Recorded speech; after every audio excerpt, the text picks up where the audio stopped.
today we got to play Off with Their Heads. So, obviously this is an Alice in Wonderland themed game, which is that's one of Randy's favorites, so... Well, it's also by the designers of Wonderland's War, which is the only game I gave perfect scores across the board on. So that should tell you something.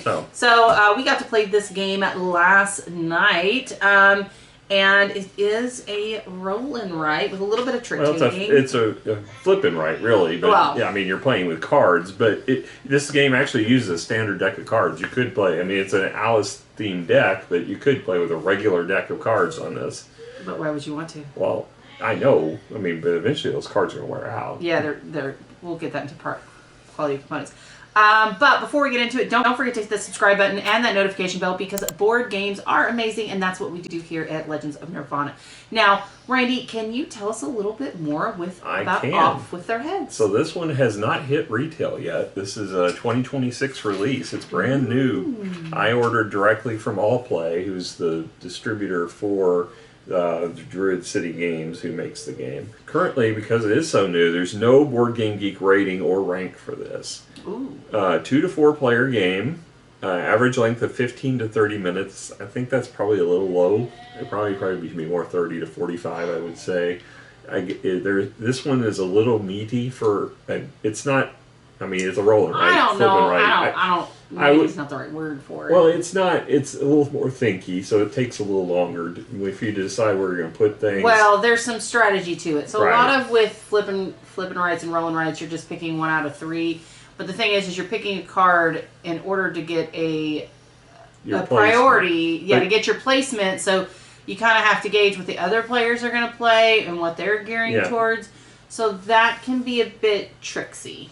Yeah. So designed for this is by J.B. Howell and Michael Hielsik. I may have mispronounced that. Art is by Manny Tremblay, and it's published, as I mentioned, by Druid City Games. This one only has 2 mechanisms listed, which is pencil and paper and trick taking. Which is, to me, it's not a trick taking game. But Adam kept mentioning the trick taking. It is a trick taking. Well, you don't take the trick. You're just playing a card to try to get into a specific position. Correct. You don't take the trick, but essentially you kind of have to know how to play trick taking games. I couldn't find this listed on anybody for retail, like a retailer as a pre-order even. The only place I found this was on Allplay, and it was $24. Okay. Which is not bad for what you get. No. All right, let's talk about quality of components. You get cards. They do actually have a linen finish. Yeah. They're actually a decent card stock. They when you first get them out, they are difficult to shuffle. But they got some flex to them. Yeah, now they do. After you play with them a little bit, they get loosened. So like I said, they do have a linen. It's pretty. Yeah. Pretty thick linen. It's a standard, like a really decent deck of cards. Now, the Druid City, all the stuff they did for Wonderland's War was so incredible. I mean, they put a lot of quality even into this, even though this is a very basic game for $24. I mean, the cardboard is pretty thick cardboard. The standees are kind of cool. I would rather have a miniature. I could get the miniatures out of Wonderland's War and really play with the same miniature. They did give you crappy pencils, but you can use your own pencils. And then I like the art. I mean, this is pretty colorful. And the biggest complaint I have about it is it's one-sided. There's no reason this needed to be one-sided. You could have done this 2-sided, and now you're going to burn through this pad quickly, and you're going to have to see if they actually sell them to... Or you can at least be able to print them off. Sometimes I do sell Well, printing isn't going to work unless you got a color printer, because the colors are really key to this. Sometimes it's hard to differentiate between what's red, what's black, and what's both. I didn't have a problem, but... Well... Heaven forbid if you're colorblind. Yeah. I mean, colorblind, you couldn't play this because, I mean, suit-wise you could, but when you get down to actually writing it on the sheet, there's no way. They made the colors, like, you almost have to use the background art to determine which color, because the circles are supposed to alternate red and black, but you can't really see it. Well, not on down here. It's in the 2 top ones. Yeah, but the mushroom's red. And that's what I'm saying. You have to use the background art to do it. Well, yeah, I assume that's what you were looking for, because... Well, they made the circles red and black, I didn't even realize the circles were red. I know, because you can't see it. That's what I'm saying. So, I mean, there's a few things like that I think they could have been cleaned up better, but really it's the big thing is the fact that you're wasted half the Give pad. it a score.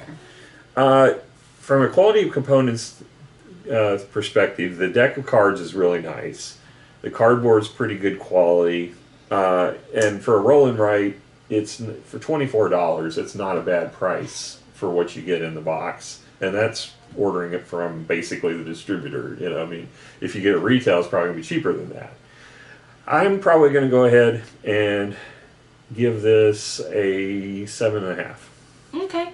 I'm probably going to give this a 6. It's just a roll and write. There's nothing to really...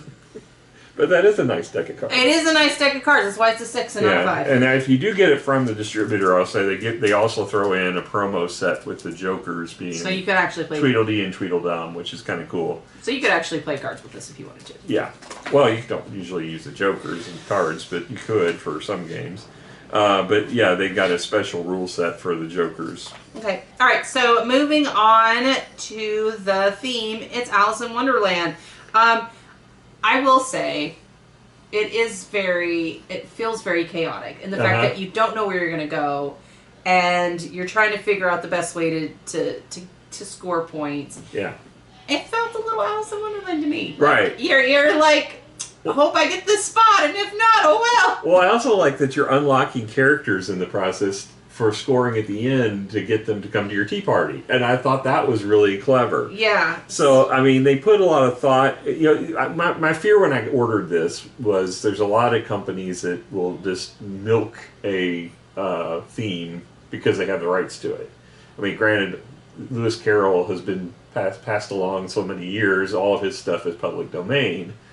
But this is like the third game they've released, at least, that I can think of, that was under that same theme umbrella, and there's a fourth coming with the Duel, Wonderland Duel. You know, to me, it's like, okay, are they just milking it now, and they're just not going to put any thought into it? But that's not the case. They've put a lot of thought into this game, as far as a roll and write. And, you know, I really enjoyed... I mean, I enjoy the theme of Alice anyway, but the fact that the art style of this I've always liked, and I liked it in Wonderland Wars, I like it in this too. And, you know, my biggest complaint, as I mentioned, was the colors make it difficult to see. But, you know, they're trying to get the red and the black from the cards to fit in here, which the black is really more of a gray on the board. It is, the sheet looks a little cluttered, but it's really intuitive when you start playing. It's not really, I mean, it looks more cluttered than it really is. As far as theme goes, you know, I'm always going to be biased on Alice. You know, it's always going to be a special place in my heart for it. Trying to take that out of the equation and just look at it from the art perspective and the way that it functions on here, I'm going to go ahead and give it, I'll give it a 7.5. Okay.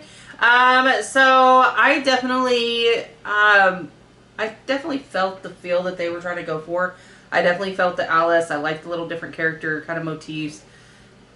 It did have kind of a feel to it, like I said earlier. So I'm probably, the artwork I feel was a little light. However, they could have done more, because all you really have is these little characters kind of on the side for that. So I'm probably going to give this a 6.5. I liked it, but it was, you know, it's kind of light. But it is a roll and write, so there's that. Alright, so moving on to the rulebook. Randy, what was that? Rulebook is 12 pages, because the cover matches the cover of the box. Then it goes into your component list, which really just very basic, again, just like one row showing you all the different pieces. And then it goes through the overview and the objective of the game setup, which is 3 steps really. It doesn't take long. You shuffle the deck, you put the Queen of Hearts out. And then resolving a bout. This is kind of the hardest part of the game, is this where you're going to have a hand of cards and then you're going to pick one and put it in front of you, and you're hoping, you know, based upon which we'll get into gameplay, that you're going to get the position you want. And then whenever you do the next thing, it goes through each of the sections, the meadows, the woods, and the keep, and whatever area you end up in, top, middle, or bottom, you're going to get to put your points in. And it goes through that. And then it goes through the different characters and how you unlock them.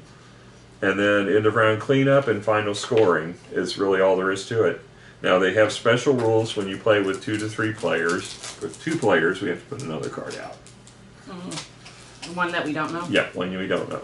Okay, so she's already setting up for a game of... well, it's more of just how to play it, right? So, score the rulebook. I am going to give the rule book probably... I mean, it was easy to get through. It was, not very long, which is what you want for a game like this. I'm probably going to go ahead and give this one an 8.5. I think it does a good job getting you into the game. The scoring is very clear on it, and it has cheat cards. Here's my biggest grievance: 2 of them again. Why is this always such a problem? They could have printed 6 of these. It's 4 of these. I'm sorry. It's a 4-player game. 2 more of these. That's all it takes, and then everybody could have one in front of them. Now you have to share them and keep passing them back and forth. I mean, this one, if you're sitting around a table that's a square table, it's probably not that big of a deal. But, because you can put it between you, and you're only going to be referencing it for the characters and the in-game scoring for if you don't know poker hands. But even if you do know the poker hands, it's got the victory points for each one, so you'll be referencing it for that. 2 is not horrible for this, so I'll go ahead and give 8.5 for that. But I would have probably given it a 9 if they put 4 in there.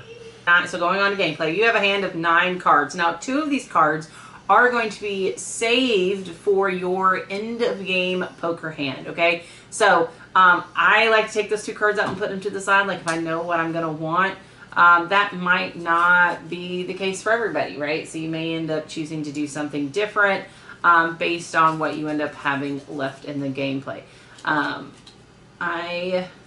Yeah, I'm just going to do that. All right, so now we have a choice. So right now, hearts is trump, okay? And the order of the following suit that's worth the highest is clubs, then diamonds, and then spades. This does rotate throughout the game. So if you don't have a good hand this round to basically win, you'll get it next round, all right? So that's some fun stuff. So, and within a suit, high card is ace, low card's 2. So if two people match on the suit, you go for high card, but suit trumps over high card, or in this case. All right, you ready to flip? I haven't picked one yet. All right, so we're gonna flip all around. All right, so the 7 of hearts is a high, so that's going to take the top spot. The 2 middle ones would be the 4 of hearts and the 2 of diamonds. And then clubs is higher than diamonds. So you are bottom. You're right, that's why I wanted to be. We're middle. Okay. So I got bottom. So I'm in the woods. I have to pick a place that's red to put a 4 down as my value. And I had to place down a 2. Now in the woods, you get double points if you get points for surrounding these stars, and this is where my biggest grievance was in the game, because it's really hard to tell what surrounded means in this case. Because some of these numbers that typically have 3 surrounding it, but not all of them are that way. Some have 5.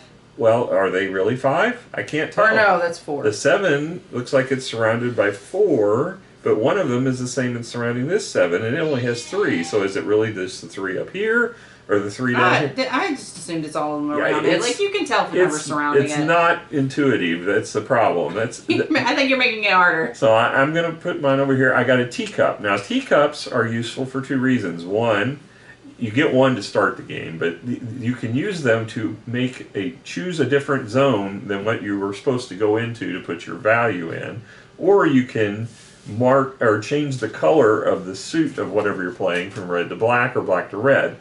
And the other thing is it also unlocks the Mad Hatter if you manage to get 4 teacups during the game. I didn't manage to do that last time, so I'm hoping I do this time. And we are already moving on to the next one. Yep. It is clubs. In other words, shut up and move. That's not what happened. That's what it was. It's that when I'm doing the setup for the next rounds. That's how you know.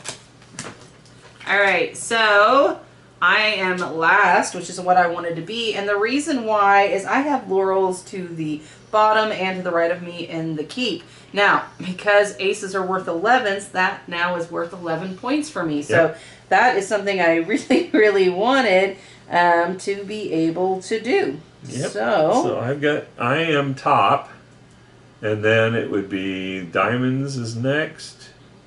Yep. So the dummy hand is basically got the 2 middle ones. So on the top, I am going to be putting my they have mushrooms at the top that you have to put different values in. And so I'm going to go ahead and go for the gusto because I like these 27-point bonus ones over here. So I'm going to put my 9 there. But I cannot put another 9 in a different position there. We didn't see that. Yeah, you flipped it over. We didn't see it. It's fine. It's fine. What are we doing? Diamonds? Mm-hmm. Diamonds are a girl's best friend. That better not be copyrighted. It's like less than whatever seconds. I'm higher than everybody. So again. I am low, which is the way I wanted to be. Nope, I did not want to be low this go around. All right. I forgot I had a black, and so black I have to start on another path, so I did not want to put my 10 on a non-laurel, but here we are. Alright, so this time I'm going to put this one on this mushroom here instead, the 15-pointer, because it has a teacup, and I really, really want to unlock the Mad Hatter this game. I'm going to keep for this go around. So this is spades, right? Spades. Spades, spades, spades. Okay, ready, set, flip. Oh, we got a bunch of spades Ooh, out but there. I am still at the bottom, and I get in the middle 11 more points for my keep, man. That's what I'm talking about. So, wait, you took my card before I wrote the value down. I'm making sure that we're... Alright, so I managed to surround this 5 stars, and so therefore now I'll have 5 points here at the end. And if I manage to do all my numbers where I don't have adjacent numbers that are the same, I will double that. Mm-hmm. All right, next round. Going to hearts. Yep.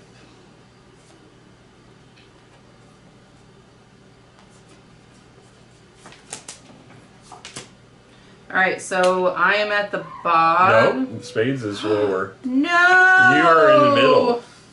I don't want to be in the middle. That's where you are. So lame, guys. So lame.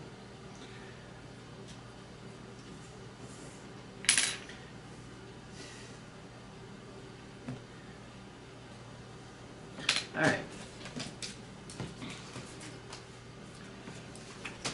And this is where I do think, like, you start losing control of your hand towards the end because you're just trying to figure your life out. All right.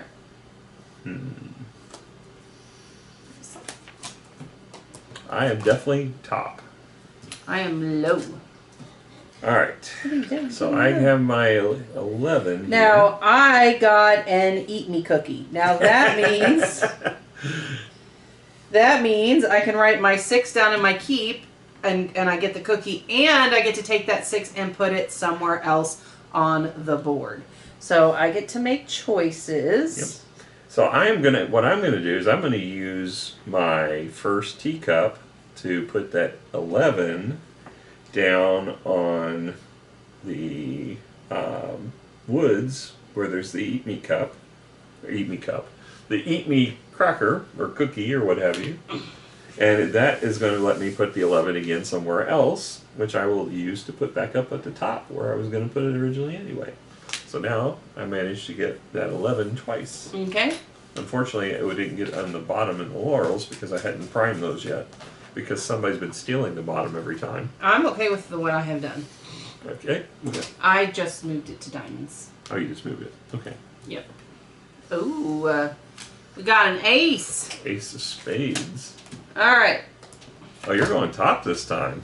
Not on purpose. It's the card that I had left. So we got a spade. So middle is, I'm going to be middle because there's a club. Yeah, so I am actually going to, I have a free teacup, so you can gain teacups, right? I'm going to spin my teacup, and I'm going to take this down below, is actually what I'm going to do. All right, so I'm putting on the red eat me, and that lets me put the red one, the 2 up here, and that gives me a teacup and completes my 15. So, not disappointed in that. All right, and so we got our 2 cards left over for the next round, for the poker round. So we will end up doing this 2 more times. Yep, you play 3 rounds of 9 cards. We'll get 6 cards. We'll have 6 in our poker hand. We choose 5 and we play them down. All right, and then we do the. Yep. You determine who has the best poker hand. Whoever has the best gets 5 bonus points. Otherwise, you just get the points. In addition to that, you would get the points from whatever your poker hand is, which ranges from 3 for a pair or 24 for a straight flush. Mm-hmm. So it depends on what you're gambling for. But keep in mind that you're also taking those cards out of play. Yeah. So I noticed you took out the kings, I took out the aces. It was a low, it had been really low on that keep, and so it might. Which is interesting because I was tracking the jacks and I didn't see any jacks come up, but yet you had the aces. I thought you had the jacks over there. No, I had 3 of the aces the first 2 rounds in, and I could not get another ace. Yeah. So, yeah. And you ended up with 4 of a kind on the kings. I know. I ended up with a full house, 3 aces. Took me the last round to get the 4th king, but I got him. Oh man, so it was a gamble. I would figure the worst case is I would get a full house. Yeah, well, I mean that's what I was thinking too. So I was like, okay. Overall, I actually liked it. I had fun playing it. Adam didn't care for it so much. No, he does not like trick-taking games, as it turns out. We didn't know that, but I don't think it's a trick-taking game. I really don't. I don't understand why it's listed as that. The only tricky thing is trying to figure out where you're going to fall as far as the order of this. And you have some control over that with the teacup. Yeah, well, trick-taking kind of has that component to it of trying to... There's some strategy to trick-taking that you do use during this that maybe some people don't appreciate. Now, I will say one thing that I think was a fair criticism that Adam had was that face cards are all worth 10, as are 10s. And that makes it very difficult. If you get stuck with a lot of the same values, which I never saw very many face cards, I kept getting number cards, which is good in this game, especially if you're doing the top section. Well, I think the assumption is that you're going to be pulling those out for your hand. So the top section or the middle section are really good for number cards. But the keep down here is actually really good for having the face value cards, and that's why I pointed out to Adam.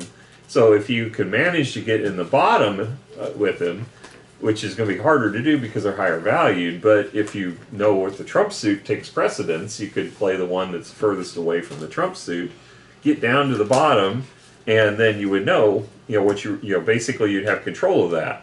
So I think there's ways to play no matter what you get dealt.